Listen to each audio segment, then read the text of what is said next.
retour sur le plateau Equinox Soir, la deuxième partie consacrée au débrief du journal. Madame, Monsieur, nous sommes toujours en compagnie de nos trois invités, Arsène Batsogo, Joseph René Mboutouzé et l'honorable Koupit Adamou.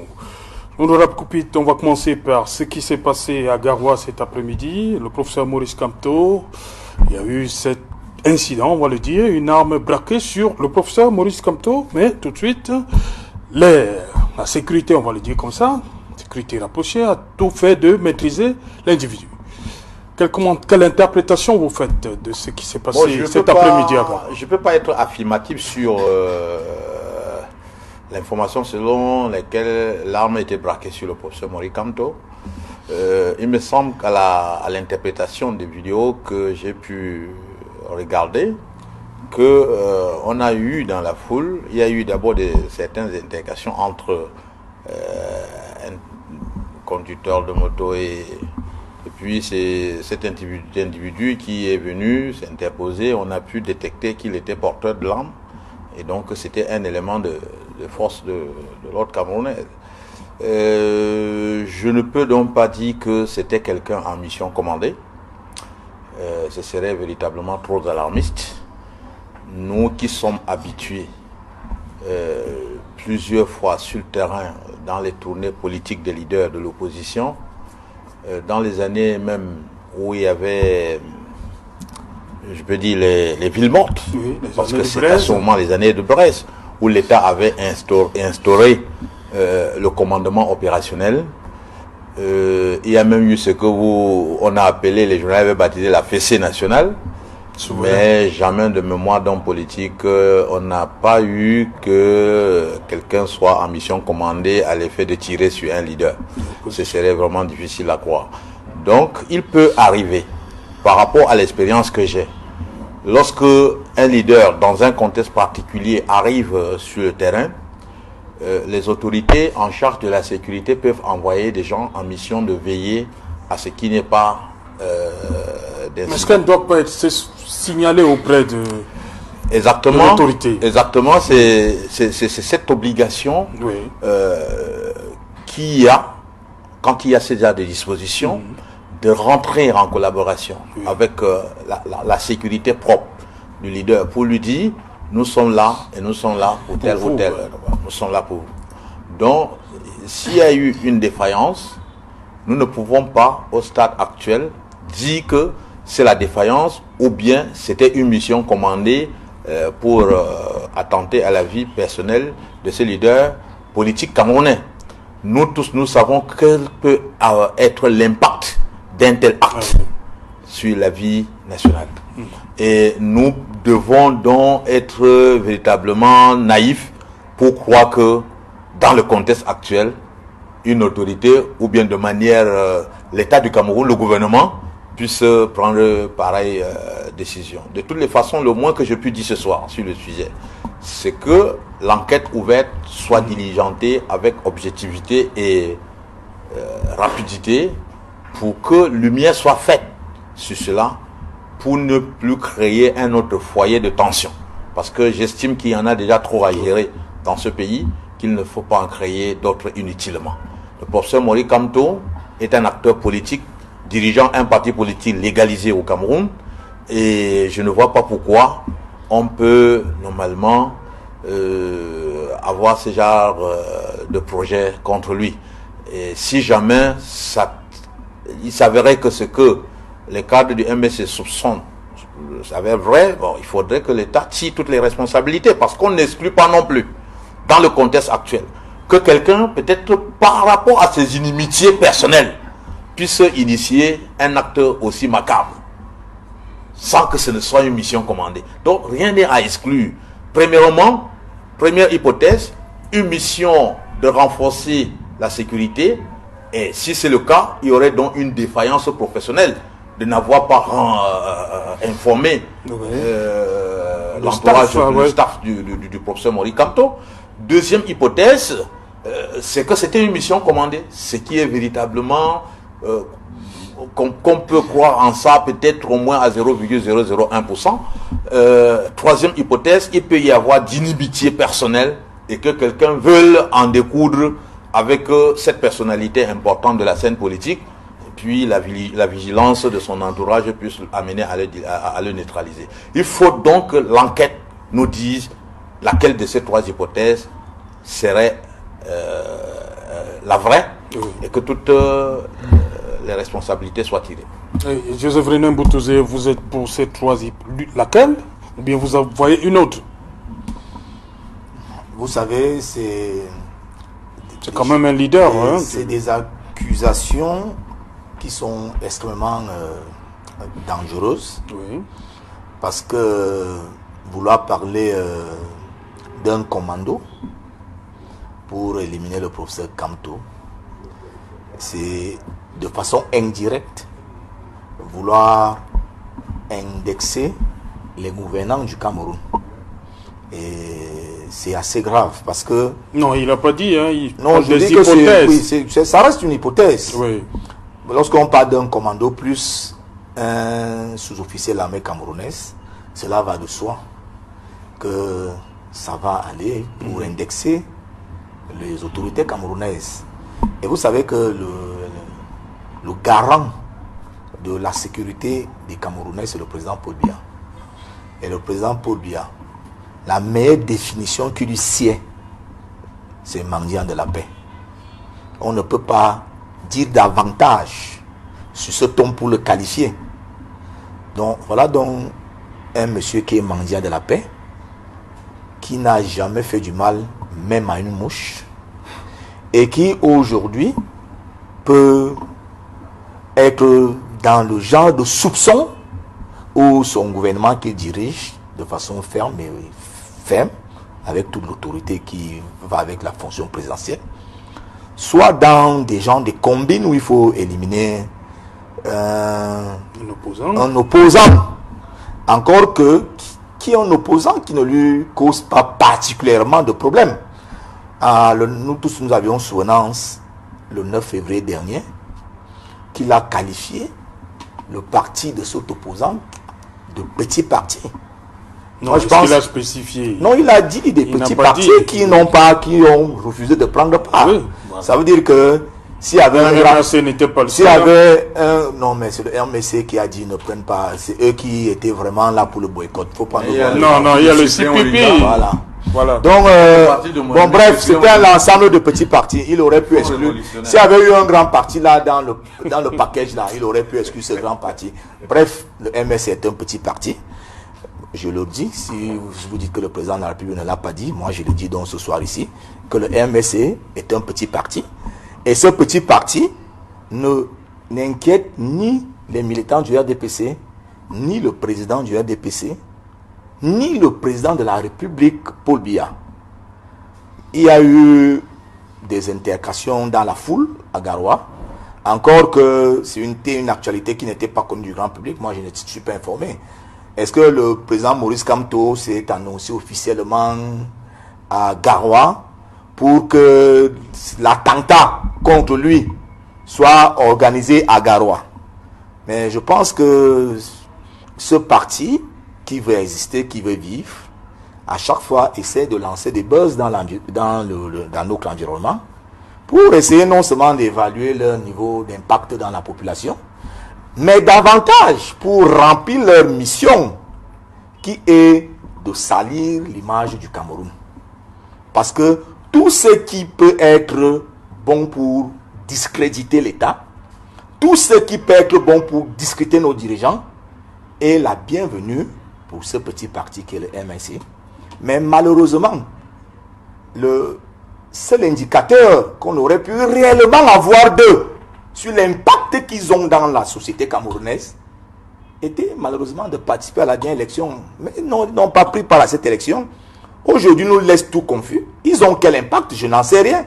Est-ce qu'ils vont permanemment exister par des alertes de ce genre-là? Moi, j'ai suivi qu'il y avait un mouvement de moto-taximan qui aurait pu créer du désordre dans la suite du professeur Kamto, et que ce monsieur aujourd'hui qui est accusé d'être commanditaire était seulement là pour mettre de l'ordre. Mais malheureusement, lorsque sûrement quelqu'un a vu qu'il était armé, vous savez que les forces de défense camerounaises peuvent être armées même quand elles ne sont pas en tenue. Voilà. Quand on a vu qu'il était armé, je crois qu'ils en ont profité pour faire de la surenchère habituelle, pour faire ce buzz-là qui voudrait qu'on dise que on a organisé un attentat contre Maurice Kamto. Bon, voilà, et ils vont écrire ça dans les réseaux sociaux et partout, et ça va se lire dans le monde entier qu'au Cameroun, on veut intenter à la vie des opposants. Est-ce que ça doit être une ligne idéologique d'un parti politique de détruire le pays? La dernière fois, si vous m'avez invité, je leur avais demandé, lorsque vous aurez tout détruit, vous allez gouverner quoi après, lorsqu'il faudra que vous venez maintenant au pouvoir? Puisque tout parti politique aspire un jour à diriger. Si vous détruisez tout, et vous restez quand même dans le besoin de diriger un jour, quel est le Cameroun que vous allez diriger donc dans ces conditions? Je voudrais vraiment convoquer le civisme et le loyalisme des militants du RDPC vis-à-vis de l'État du Cameroun. La cible du MSC n'est pas l'État du Cameroun. La cible du MRC, c'est d'enlever le président Paul Biya au pouvoir. Il faut qu'ils prennent le président Paul Biya comme leur cible et non l'État du Cameroun. Mais maintenant, malheureusement pour eux, le président de la République Paul Biya a la confiance des Camerounais qui l'ont élu en octobre 2018 à 71%. Voilà, merci. Cela a tout son sens. Voilà, merci. Arsène Batogo, vous venez d'écouter religieusement, je vous ai vu prendre des notes. Ce qui revient, il pense que le MRC fait du buzz une fois de plus. Avec l'attentat. Bon, avec pas l'attentat, ce qui s'est passé à Garoua cet après-midi. J'admire avec autant d'étonnement cette froideur avec laquelle les gens du RDPC dénient la vérité au Cameroun et prennent la responsabilité de leurs dégâts et vont poser sur les autres. Aujourd'hui, c'est le MRC qui veut détruire le pays. L'état calamiteux et chaotique dans lequel le Cameroun se retrouve aujourd'hui, c'est de la responsabilité du MRC. Vous avez les guerres un peu partout, des milliers de morts sur nos têtes un peu partout, des Camerounais qui ne peuvent pas vivre chez eux, ils sont obligés de fuir la guerre, c'est le MRC. J'admire souvent, j'ai souvent l'impression que ce sont des gens d'une secte qu'on a endoctrinés et qu'ils viennent sur un plateau pour venir dire des choses telles que ça a été préenregistré. Mais ce qui m'intéresse, c'est ce qui s'est passé à Garoua. Alors, à Garoua, il ne faut pas oublier une chose, Serge Alain, c'est que le 25 novembre, lorsque le MRC, par la voix de son président national, au terme des travaux houlous du Conseil national du MRC, qui s'est tenu de 10h à 13h, avant que le président national ne prenne la parole, vers 14h, pour annoncer que le MRC ne va pas participer. Les extraits des vidéos circulent, il annonce que il a des informations portant état de ce que sa vie serait intentée. Elle est menacée, en réalité. Et quand même il était arrêté en prison, vous ne pouvez pas d'ailleurs arrêter quelqu'un qui n'est pas une menace pour vous, quelqu'un qui ne représente rien pour vous, quelqu'un qui est président d'un petit parti pour vous, et vous le mettez en prison avec tout son directoire. Vous ne pouvez pas l'arrêter. S'il ne représente pas une menace, s'il ne représente pratiquement rien pour vous, 0,0075% comme avait dit le MINAD, et vous l'arrêtez, et vous le mettez en prison. Donc, il avait dit, quand il était donc en prison, des informations circulaient, des tentatives d'empoisonnement du président Maurice Kamto, plusieurs fois en prison. Alors, et on se souvient également du département d'État, lorsque le président Maurice Kamto était en tournée internationale, au moment du retour, ils ont fait une sortie. Ils disaient qu'il serait intéressant d'assurer que l'État du Cameroun assure la sécurité du président Maurice Kamto. Alors, de telles informations, si elles avaient seulement été données par nous, on allait dire que c'est de la surenchère, comme M. Mboutouzi dit. Mais lorsque le département d'État s'en mêle, ça veut dire que, avec le puissant service de renseignement, ils avaient un ensemble d'éléments qui démontraient qu'il y a la menace qui pèse sur le président Maurice Kamto et sur un ensemble des leaders du MRC. Il a donc dit le 25. Maintenant, ce qui se passe à Garoua relève de la confirmation de ce qu'il y a effectivement une menace sur le président Maurice Kamto et un ensemble de leaders du MRC. Pourquoi? Lorsque, d'ailleurs, il n'a pas été annoncé qu'un meeting devait se tenir à Garoua. Le président était de passage, tout à fait avec le cortège. Et même si les autorités voulaient donc se rassurer qu'il n'y a pas de débordement, ils devaient rentrer en communication avec le directoire. Et à ce moment donc, pourquoi envoyer les éléments en tenue pour encadrer? On sait que lorsqu'il y a des meetings, lorsqu'il y a des manifestations, d'ailleurs, lorsqu'il est descendu à Douala, le président Maurice Kamto, de retour de la tournée internationale, il y avait des éléments de la police et de la gendarmerie clairement identifiables qui patrouillaient pour maintenir la tranquillité.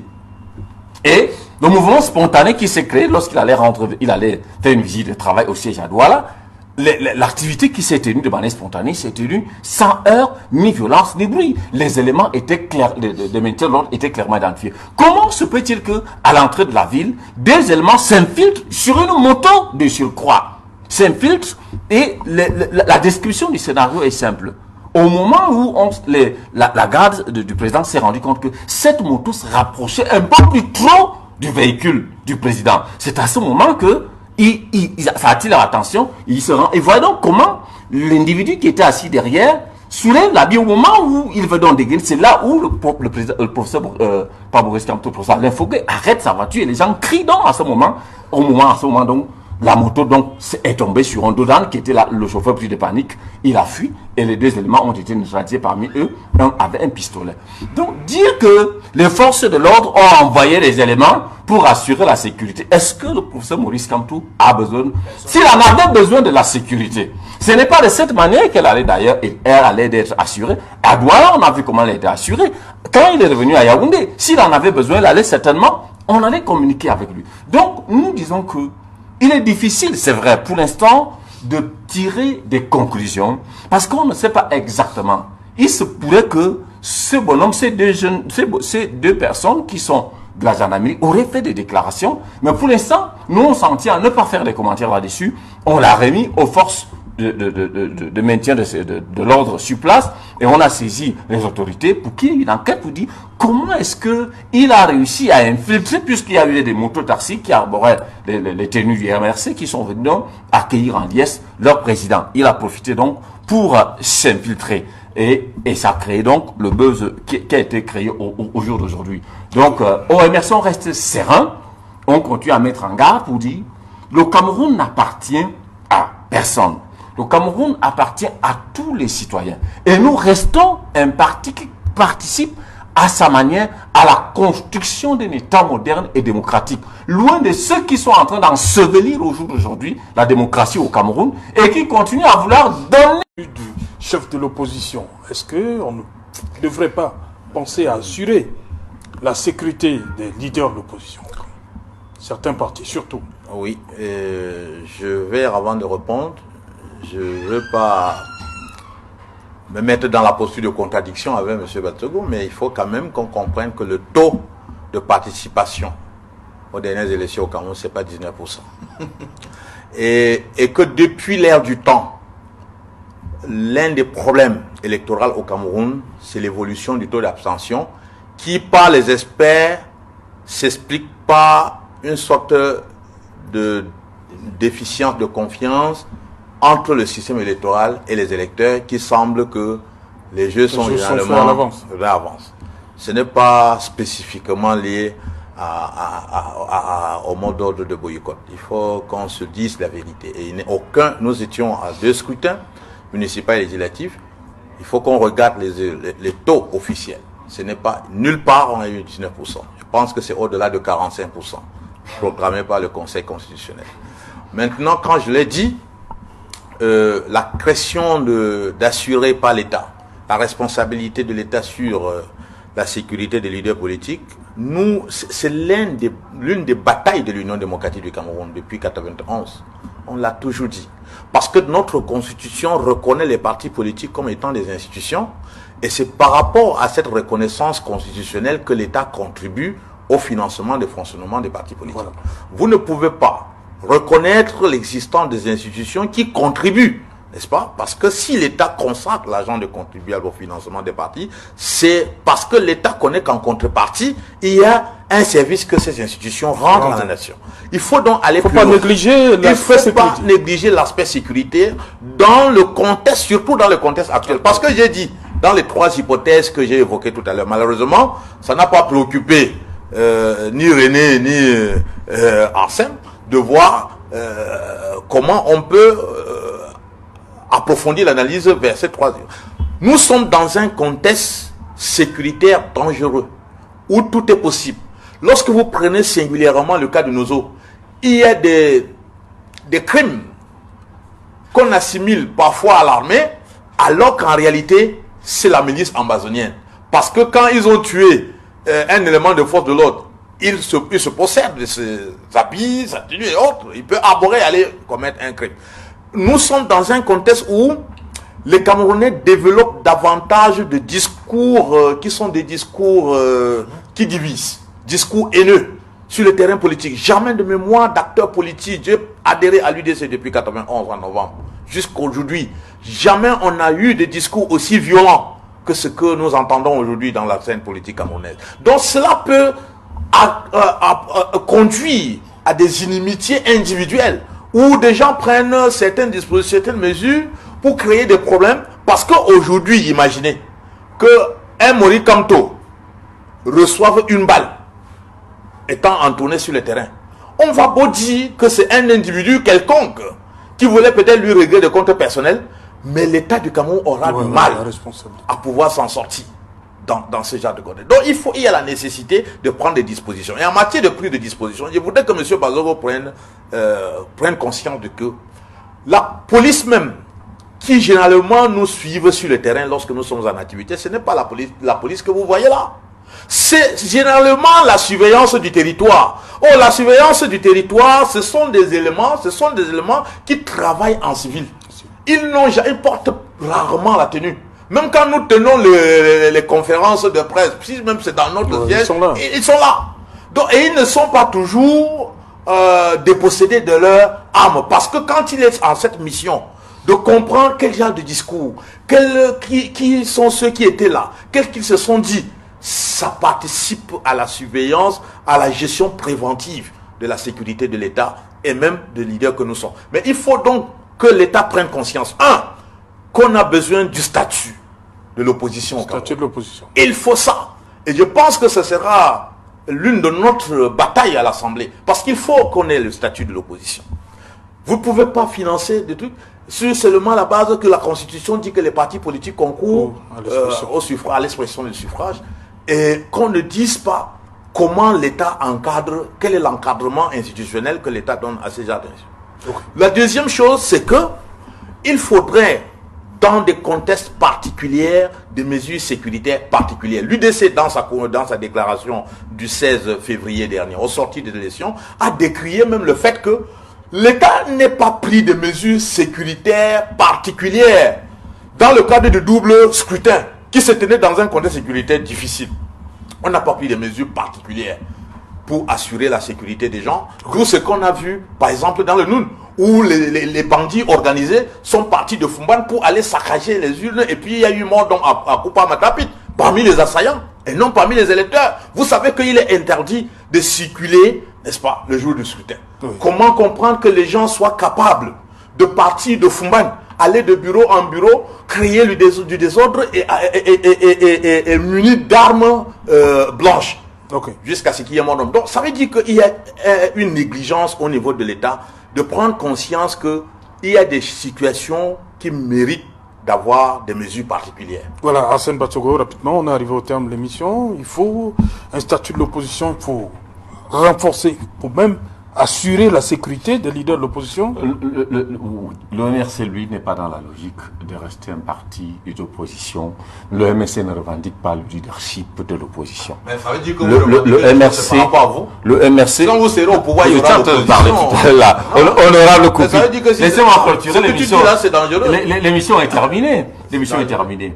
Tout en ne pas ignorer, tout en reconnaissant qu'il est important que les partis politiques qui ne sont ni de la majorité, ni au pouvoir, constituent effectivement des institutions et dont les leaders participe véritablement à la démocratie avec les prises de position et des propositions. De ce fait, devrait quand même avoir bénéficié d'un minimum quand même de sécurité. Mais ce que je voudrais dire, c'est que le problème se pose peut-être pas à ces niveaux. Nous avions organisé des meetings sur le terrain. Nous avions eu au cours de ces meetings des hommes en tenue qui étaient en civil, mais nous étions au courant de leur présence. Moi, j'ai organisé des meetings à SE, d'installation par exemple, le commissaire spécial, j'étais au courant de sa présence. J'ai organisé un meeting dans Fou, chef le département de la MEF Famba, où j'ai fait venir le professeur Maurice Kamto pendant la présidentielle. Nous étions au courant de la présence des éléments dans la foule. Mais c'est de ça qu'il est question. Pour ce cas, lui, il prend le principe dans sa globalité. Mais ici, nous sommes dans un cas spécifique. Qu'est-ce que les gendarmes cherchaient dans la foule sur une moto en essayant de se rapprocher de la voiture du président élu? C'est ça le véritable problème. Qu'est-ce qu'ils cherchaient? Est-ce qu'ils ne seraient-ils pas en mission commandée? Et est-ce que c'est donc les soupçons dont on en avait et les déclarations du département d'État américain ne seraient-ils pas confirmées à ces niveaux? C'est pour ça que nous disons donc que si l'OMR, le président Maurice Kamto, ne représentait véritablement rien, pourquoi essayer d'intenter à sa vie? Parce que on est en question de mettre des hypothèses comme celle-là, que les gendarmes cherchaient quoi? Est-ce qu'ils ne seraient pas en train d'essayer d'intenter à sa vie dans ce corps? On peut encore comprendre qu'ils soient venus s'installer au moment des meetings. Ce n'était pas un meeting, c'était juste un passage, et que les militants de Garoua soient venus juste pour l'accueillir pendant qu'il était en train de passer. Ok. Joseph René Mboutouzé, les partis politiques bénéficient d'un financement, mais comme dit Koupita Damo, il faut penser aussi à assurer la sécurité des leaders. Oui, mais je crois que le Cameroun assure la sécurité de l'ensemble des Camerounais. C'est le rôle de l'État, c'est le rôle de la police, de la gendarmerie, d'assurer, de garantir la sécurité de tous les Camerounais. Sans exclusif, c'est un rôle inclusif.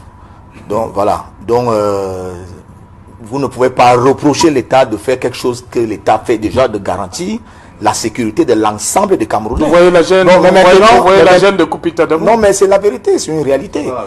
Que l'État ne garantit pas, monsieur Koupit, vous n'êtes pas en sécurité. Quand on est membre du Conseil constitutionnel, on a un gendarme. Voilà, c'est quand on est membre du Conseil électoral, il y a combien? Monsieur Koupit, il peut avoir autant de partis politiques que les Camerounais. Non, allons-y. Mais on sait que maintenant vous commencez à vouloir différencier. Non. Maintenant, soyez plus clair une fois. Non, il faut que ne dites pas les partis politiques, parce qu'il peut y avoir 1000, 2000, 3000 partis politiques. Et vous croyez que l'État devrait affecter une garde rapprochée à 3000 leaders de partis politiques? À les compléter. Les partis qui sont financés. Oui, c'est ce que j'ai dit, qui reçoivent le financement. C'est ce que je vous ai dit. Est-ce que actuellement, le MS est en droit de recevoir? Pourquoi le MS reçoit? Non, actuellement là. Ils sont encore en droit? Non, maintenant. Alors, au fait, ils sont en droit. Je voudrais dire, vraiment comme l'émission est en train de terminer, on ne parle pas que l'opposition, le président, le président Maurice Kamto peut demander à chaque fois à être gardé, comme tous les Camerounais peuvent en demander. Je suis sûr que si le professeur Maurice Kamto demande à être gardé, sa demande va prospérer. Moi, je suis convaincu de ça. Deuxièmement, je voudrais dire que le président Maurice Kamto, de la part du gouvernement, ne fait l'objet d'aucune menace. Vous pouvez pas parler. Vous en savez trop quoi? La relation entre au nom du RDP. La relation vous n'en savez rien du entre gouvernement. Le président Maurice Kamto et le président Paul Biya, la relation la plus rapprochée possible, c'est que le président Maurice Kamto a été vice-ministre du gouvernement de Paul Biya. Voilà la relation la plus fondamentale entre les deux personnalités, les deux acteurs. Et il ne sortira jamais de la tête du président Paul Biya que Maurice Kamto est son vice-ministre. Et en tant que son vice-ministre, le président de la République éprouve naturellement beaucoup de sympathie vis-à-vis du président Maurice Kamto et est en devoir de le protéger.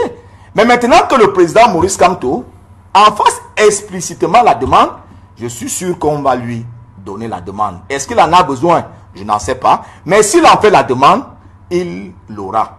Vraiment que M. Mbatsogo enlève de son idée que le président de la République, même dans ces moments